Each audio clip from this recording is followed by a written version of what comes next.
Bonjour Franck Darcel, tu viens de sortir un nouveau tome du livre rock qui était sorti donc, il y a quelques années.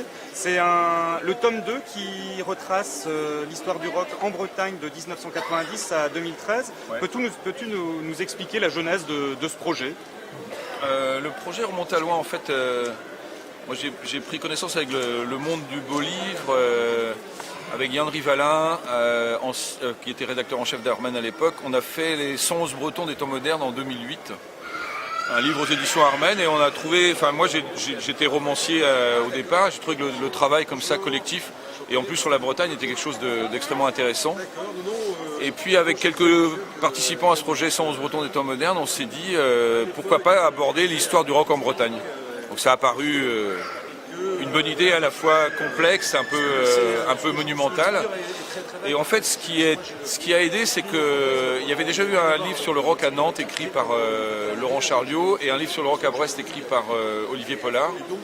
Et en fait, j'ai contacté ces gens-là et on a commencé à fédérer tout un tas de gens sur la Bretagne, ce qui a fait que le projet a commencé à prendre forme. Donc on a senti que c'était pas possible que 4-5 auteurs qui vivaient plus ou moins à Rennes allaient se pencher sur la question. Donc on a vraiment fédéré sur tout le territoire breton des gens qui avaient déjà une connaissance du sujet. Et petit à petit, le projet s'est monté. C'est une genèse de 5 ans pour le moment où on a commencé à discuter pour arriver à la sortie de ce tome-là, 5 ans. Et puis très vite on a compris au bout de 2 ans de travail qu'il y aurait 2 tomes parce que autrement ça aurait été trop épais. Donc on a fait tome 1, comme tu le rappelais, sorti en 2010, années 60, 70, 80, et tome 2, années 90, 2000.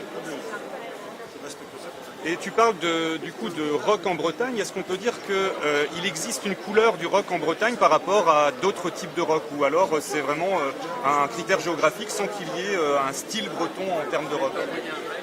Écoute, une école propre à la Bretagne en termes de rock, on va dire classique, pas vraiment. Il y a eu la vague rennaise de la fin des années 70, début des années 80, qui est assez typique, ainsi que la pop rennaise qui est sortie ensuite.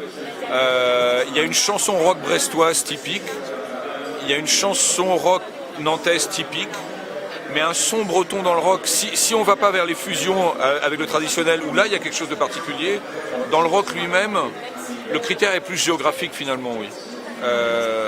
Mais plutôt la spécificité de la Bretagne, en fait, c'est la vitesse avec laquelle elle s'est imprégnée du rock'n'roll, presque en même temps que la Grande-Bretagne en fait, et puis la diversité de la manière dont le rock s'est un peu étendu dans tous les styles de musique. Ça c'est assez propre à la Bretagne aussi, et le nombre de musiciens et de projets de qualité qui sont sortis largement des frontières de la Bretagne.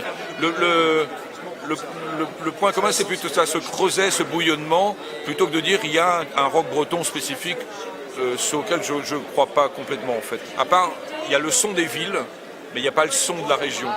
Ceci dit, si on va en Grande-Bretagne, il y a eu le son des villes, Liverpool et plus tard Manchester, etc.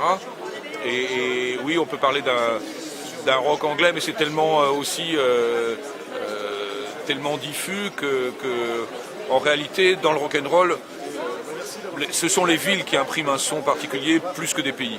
Donc la Bretagne en cela n'est pas tellement différente de la Grande-Bretagne. Et avec ces 2 livres est sorti un CD qui accompagne chacun des tomes.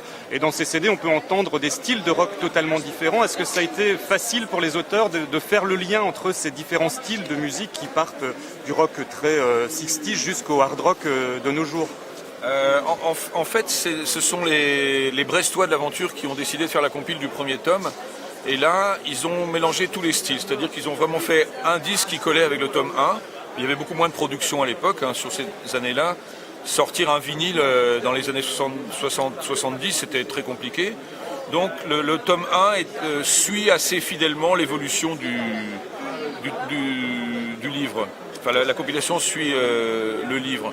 Pour le tome 2, ici, il y a tellement de projets différents et tellement de styles de musique différents, bien différenciés, qu'on va sortir plusieurs compiles. Donc là, pour l'instant, il y a une seule compile sortie avec le Rock 2. Donc c'est la noire, la due, et c'est la compile la plus rock punk indie, quoi. Mais après, on va sortir en fait toutes les couleurs de l'arc-en-ciel en langue bretonne. Ça va être très joli, ça fera un coffret. Et on va avoir une compile plus rock folk traditionnelle, mélangée avec la musique bretonne, une compile plus pop, une compile électro, peut-être une compile plus chanson française entre guillemets. Et on espère que cette collection de 6-7 compiles verra le jour totalement en fin d'année prochaine.